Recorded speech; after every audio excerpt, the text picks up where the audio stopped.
అందరికీ నమస్తే. Welcome to our channel. Present మనతో పాటు గెస్ట్గా ఉన్నారు పొలిటికల్ అనలిస్ట్ షణ్ముఖ్ గారు. సార్ నమస్తే అండి. నమస్కారం అండి. సార్ రీసెంట్గా అంటే కొన్ని రోజుల క్రితం కవిత గారు చేసిన కామెంట్ని సోషల్ మీడియాలో ఇప్పుడు ట్రెండ్ చేస్తున్నారు.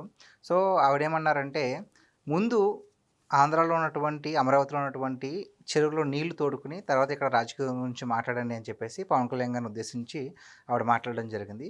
ఇప్పుడైతే ప్రజెంట్ మరి రీసెంట్గా వర్షం వచ్చి కాస్త నీళ్లు ఎక్కువగా రోడ్డు మీద నిలవడంతో సో ముందు ఇక్కడ చూసుకోండి అన్నట్టుగా మరి వ్యాఖ్యలు కానీ లేదంటే కౌంటర్లు కానీ వస్తూ ఉంటున్నాయి. సో దాని గురించి మీరేమంటారు? సో కవిత అంటే పద్యం కాదు మద్యం అని చెప్పేసి తెలంగాణ ప్రజలే భావిస్తూ ఉన్నారు. సో ఆమె ఏమంటుంది, ఆంధ్రప్రదేశ్ రాష్ట్రంలో ఉన్నటువంటి కొత్తగా నిర్మించేటువంటి రాజధాని విషయంలో ముందు అక్కడ నీళ్లు తోడుకోండి అని చెప్పేసి అంటూ ఉంది. సరే ముందు అమరావతి దగ్గర పోయే ముందరకి ఒకసారి హైదరాబాద్ గురించి మాట్లాడదాం.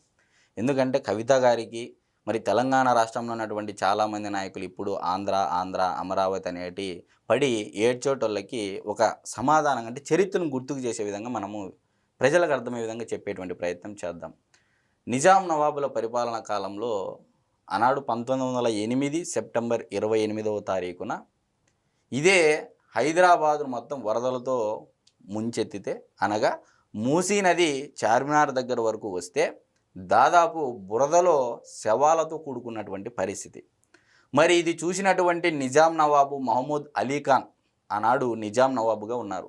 మరి ఆయన ఏకంగా సాంప్రదాయాలను మతాలను అన్నిటిని పక్కన పెట్టేసి జంధ్యము మరియు ధోతి ధరించి హిందూ సాంప్రదాయాలను స్వీకరించి శాంతి పూజలు చేయడం జరిగింది.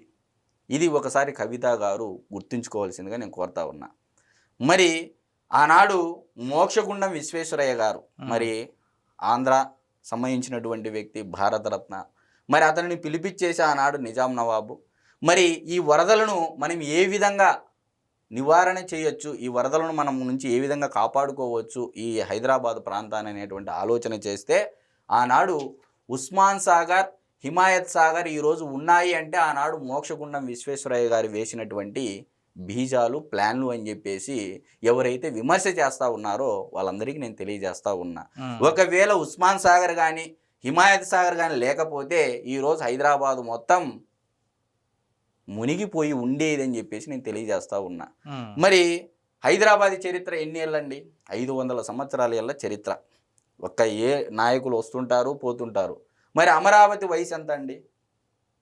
మొన్నటి వరకు జగన్మోహన్ రెడ్డి గారు దిగిపోయినాటి వరకు అమరావతి అనేది రాజధానే కాదని ప్రజలు ఉన్నటువంటి పరిస్థితి. 2024 జూన్ వరకు ఉమ్మడి రాజధాని హైదరాబాద్ అని చెప్పేసి 10 సంవత్సరాలు ఉమ్మడి రాజధాని అని చెప్పేసి ఆనాడు ఆంధ్రప్రదేశ్ రాష్ట్ర పునర్విభజన చట్టంలో క్లియర్గా ఉంది. మరి నాకు తెలిసి నాకున్నటువంటి అవగాహన మేరకు అమరావతి వయసు 5 ఏళ్ళు. మరి 5 ఏళ్ళ వయసు ఉన్నటువంటి రాజధానితో హైదరాబాద్ 500 ఏళ్ల చరిత్ర ఉన్నటువంటి హైదరాబాదుతో పోల్చడం సబబా అని చెప్పేసి విమర్శిస్తున్నటువంటి తెలంగాణ రాష్ట్ర నాయకులను అందరినీ, ఒకరిని కానీ కాదు, ఒక కవిత గారినే కాదు, ఎవరైతే అమరావతి రాజధాని ప్రాంతాన్ని విమర్శిస్తున్నారో వాళ్ళందరినీ నేను సూటిగా అడుగుతా ఉన్నా. మరి ఈరోజు అమరావతి ప్రాంతము సేఫెస్ట్ జోన్ అని నేను ఎందుకు చెప్తానంటే, ఆనాడు అమరావతిలో కూడా కొండవీటి వాగు రిజర్వాయరు, పాలవాగు రిజర్వాయర్లో కూడా నిర్మాణంలో ఉన్నాయి. సో ఇలాంటి హైదరాబాద్ పరిస్థితి వస్తుందని తెలిసే బాబు గారు విజనరీతో ముందస్తు చర్యలు తీసుకొని కొండవీటి వాగు రిజర్వాయరు, పాలవాగు రిజర్వాయర్ కూడా నిర్మాణం చేపడతా ఉన్నారు. మరి 10 ఏళ్లలో ఈ వాగుల వల్లనో కృష్ణానది నీటి వల్లనో వరదలు వచ్చి ఆస్తి నష్టం, ప్రాణ నష్టం ఏమైనా జరిగిందా? ఎక్సెప్ట్ బోడమేరు వరదలు కాకోకుండా. అంటే మరి 50 లక్షల క్యూసెక్కుల వరద వచ్చిన శ్రీశైలం ప్రాజెక్టు నుంచి దాదాపు ఉన్నటువంటి గేట్లన్నీ తెరిచి, నాగార్జున సాగర్ ఉన్నటువంటి గేట్లన్నీ తెరిచి, ప్రకాశం బ్యారేజ్ ఉన్నటువంటి గేట్లు తెరిచి ఆ వరద ఎక్కువైనా సరే 50 లక్షల క్యూసెక్లు వరదను కూడా తట్టుకునేటువంటి విధంగా ఈరోజు రాజధానిని రూపొందిస్తూనే ఉన్నారు చంద్రబాబు నాయుడు గారు. మరి 94 నుంచి 2004 వరకు చంద్రబాబు నాయుడు గారు ఉమ్మడి ఆంధ్రప్రదేశ్కు ముఖ్యమంత్రిగా పనిచేయడం జరిగింది. మరి ఎప్పుడైనా ఇలాంటి పరిస్థితులు ఆనాడు కనపడ్డాయా అని చెప్పేసి ఈ విమర్శించేటువంటి నాయకులను నేను అడుగుతా ఉన్నా. తెలంగాణ రాష్ట్రం ఏర్పడి పుష్కర కాలం అయింది, 12 సంవత్సరాలు. ఆల్రెడీ కేసీఆర్ గారు 9 సంవత్సరాలు ముఖ్యమంత్రిగా చేయడం జరిగింది. ఇప్పుడు రేవంత్ రెడ్డి గారు చేస్తూ ఉన్నారు. మరి ఇప్పటికీ ఏంటి అంటే చంద్రబాబు నాయుడు గారిని బూచిగా చూపించేసి ఇక్కడ రాజకీయాలు పరిపాలన చేసేటువంటి దౌర్భాగ్య పరిస్థితిలో ఉన్నారు నాయకులు. ఇక్కడ ప్రజల గురించి నేను ఉద్దేశించట్లేదండి, నాయకులు ఏ విధంగా ఉన్నారు అని చెప్పేసి నేను చెప్పేటువంటి పరిస్థితి. కాబట్టి ఆంధ్రాలో అమరావతిలో నీళ్లు తోడుకునే బదులు నిన్న పడినటువంటి వర్షానికి కొండాపూర్లో మూసీ నది పారుతా ఉందని చెప్పేసి తెలంగాణ రాష్ట్ర ప్రజలే, తెలంగాణ రాష్ట్రంలో ఉన్నటువంటి మెట్రోలో ఉన్నటువంటి జనాభా ఆ ఫ్లోటింగ్ ఏదైతే ఉందో వాళ్ళ సాక్షిగా మనం ఖచ్చితంగా చెప్పచ్చు. మరి అదే విధంగా చూసుకుంటే కనుక ఇప్పుడంటే ఓకే, కేసీఆర్ గారు పరిపాలించారు, ఇప్పుడేమో రేవంత్ రెడ్డి గారు పరిపాలించారు. మరి అంతకుముందు ఉమ్మడి ఆంధ్రప్రదేశ్లో ఉన్నప్పుడు కూడా చంద్రబాబు నాయుడు గారే. నేను అదే చెప్పానండి, ఈరోజు ఉస్మాన్ సాగర్ కానీ హిమాయత్ సాగర్ కానీ లేకపోతే ఇమాజిన్ ఒకసారి హైదరాబాద్ పరిస్థితి ఏంటో ఒకసారి ఇమాజిన్ చేసుకోండి. ఆనాడు మోక్షగుండం విశ్వేశ్వరయ్య గారు, నిజాం నవాబు మహమూద్ అలీ ఖాన్ గారు పిలిపించి దీని నివారణ చర్యలు ఏంటి అని అంటే ఆయన ప్లాన్ వేసి ఆనాడు ఈ 2 రిజర్వాయర్లు నిర్మించడం జరిగింది. ఆ రాష్ట్రంలో జరుగుతున్నటువంటి రాజకీయాలు పక్కన పెట్టేయండి, ఏనాడు ఆంధ్రప్రదేశ్ రాష్ట్ర ప్రజలు తెలంగాణ మీద పడి ఏడవలేదు.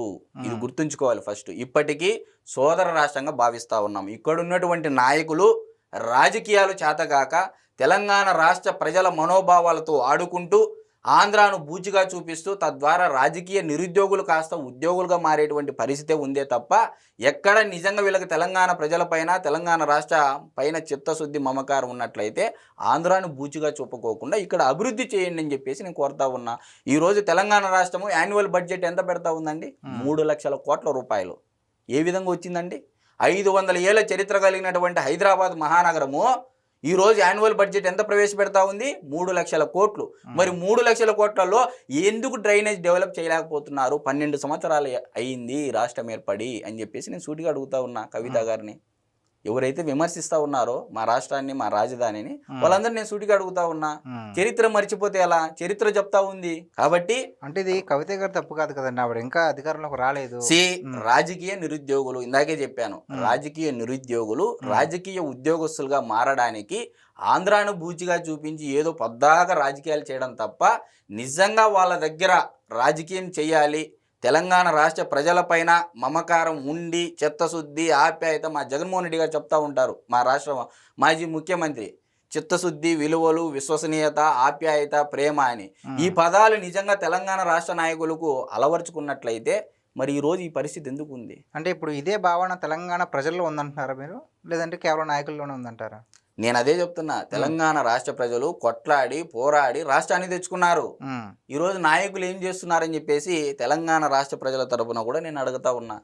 నేను అదే అంటున్నాను, రాజకీయ నిరుద్యోగులు ఉద్యోగస్తులుగా మారడానికి తెలంగాణ ప్రజల మనోభావాలతో ఆంధ్రాను బూచిగా చూపించి రాజకీయం చేస్తూ ఉన్నారు. ఆ ట్రాప్లో పడద్దండి, నాయకుల కాలర్లు పట్టుకొని అడగండి తెలంగాణ రాష్ట్ర ప్రజలు ఆ రాష్ట్రానికి సంబంధించినటువంటి నాయకులు అని చెప్పేసి నేను చెప్తా ఉన్నా.